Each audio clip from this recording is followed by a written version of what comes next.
Мешаниот отпад, односно компост, ќе завршува на регионалната депонија кај Светиниколското село Мечкоевци, која во 2026 година треба да се стави во функција. Изградбата на новата современа регионална депонија ќе ги натера граѓаните од источниот и североисточниот регион на селекција на отпад. Овие два региони продуцираат по 100.000 тони годишно отпад, а од нив само 20.000 тони ќе завршуваат на депонијата како компост. Првично, уште на местото на создавање, односно во самите општини, ќе има посебни контейнери каде што ќе се селектираат хартија, пластика, метал, стакло, се она што може да се рециклира, картон исто така. Исто така, зелениот отпад, биоотпадот, трева, гранки, не смее да се носи на депонија спрема европските директиви кои што ние ги имаме верификувано како држава, што значи и тој отпад ќе се тргне, а тој изнесува негде околу 45% и во нашиот регион источен и во североисточен, значи голем дел од отпадот е биоотпад. Ана Карамфилова, раководител на секторот за управување со отпад во Министерството за животна средина и просторно планирање, вели дека сите 18 општини отпадот ќе го селектираат и на тој начин селектиран директно ќе се преработува.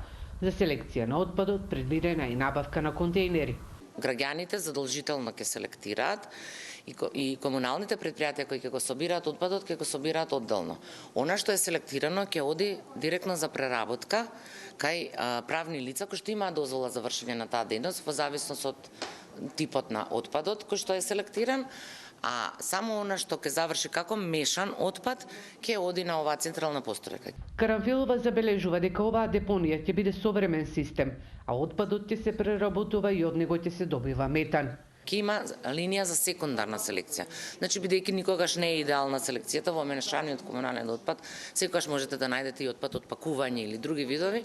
Таму имаме секундарна селекција, тој повторно се вади и она што ќе остане практично органската фракција, има механичко-биолошки третман, се преработува, се добива газ и она што ќе остане како компост, практично тоа е компост, меѓутоа не е чист за да можете да го користите во земјоделие, бидејќи е добиен од мешан отпад, ќе се депонира.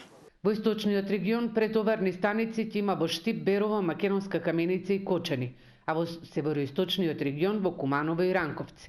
Јавното предпријатие кое ќе стопанисува со депонијата ќе вработува околу 80 лица. Со работа ќе стартува за 2 години од потпишувањето на договорот за градба. На оваа депонија се работи веќе 11 години. Инвестицијата за изградба на модерна регионална депонија за овие региони изнесува 40 милиони евра, добиени преку ЕУ фондовите.